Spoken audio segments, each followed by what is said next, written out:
तो जानेंगे हम लोग वर्ग के बारे में। स्क्वायर बोलते हैं इंग्लिश में। यह 4 भुजाओं तथा 4 कोण वाला आकृति है। इसमें सभी भुजा बराबर और प्रत्येक कोण समकोण यानी 90 डिग्री का होता है। चलिए ये फिगर बना देते हैं, नामकरण दे देते हैं ए बी सी और ये रहा हमारा डी। चारों कोण को ऑर्डर में सजा दिए। परिमाप इसका सूत्र होता है 4 गुना भुजा और क्षेत्रफल का सूत्र होता है भुजा का स्क्वायर। जानते होंगे आप लोग। विकर्ण होता है √2 गुना भुजा और क्षेत्रफल और एक तरह से निकाल सकते हैं जो होता है विकर्ण का स्क्वायर और बटे क्या हो जाता है बोलिए, विकर्ण का स्क्वायर और बटे में 2 हो जाता है नहीं। विकर्ण का स्क्वायर और बटे में 2 अगर दोनों विकर्ण दिया रहेगा तो। आयत। आयत 4 भुजाओं तथा 4 कोणों वाला जो है बंद आकृति होता है। इसकी आमने सामने की भुजाएं जो है बराबर होती है तथा प्रत्येक कोण समकोण यानी कि 90 डिग्री होता है। देखिए 90 डिग्री होता है। आयत के बारे में जान रहे हैं। देखिए चित्र बना दे रहे हैं आप लोग को सामने। देखिए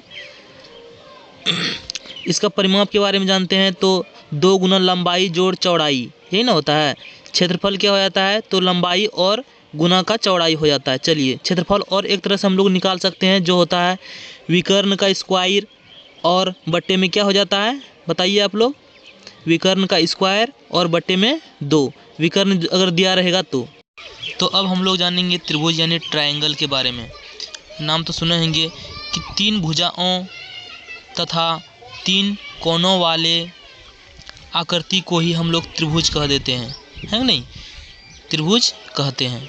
देखिए त्रिभुज का शेप ये रहा, इस तरह का त्रिभुज का शेप होता है। इसका परिमाप के बारे में आप लोग पहले भी पढ़ चुके होंगे कि परिमाप होता है तीनों भुजाओं का योग। परिमाप मतलब चारों ओर का माप, यानी कि चारों ओर क्या फैला हुआ, 3 भुजा फैला हुआ है तो तीनों भुजाओं का योग कर देंगे तो हमको परिमाप मिल जाएगा। देखिए ये इसका आधार कहलाता है और ये जो खींचे इसका क्या कहलाता है, ऊंचाई कहलाता है ना, ऊंचाई। अगर ये दिया रहेगा तो क्षेत्रफल का सूत्र होता है कि क्षेत्रफल बराबर आप कर सकते हैं 1/2 आधार गुना ऊंचाई। ये सूत्र से आप इसका क्षेत्रफल निकाल सकते हैं। अगर आप ऊंचाई दिया रहेगा तो 1/2 आधार गुना ऊंचाई करके त्रिभुज का क्षेत्रफल निकाल सकते हैं। जल्दी से स्क्रीनशॉट ले।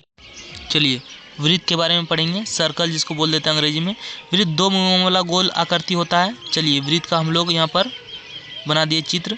ये जो O और P के बीच की दूरी देख रहे हैं यहाँ तक हमारा त्रिज्या यानी रेडियस कहलाएगा, है ना।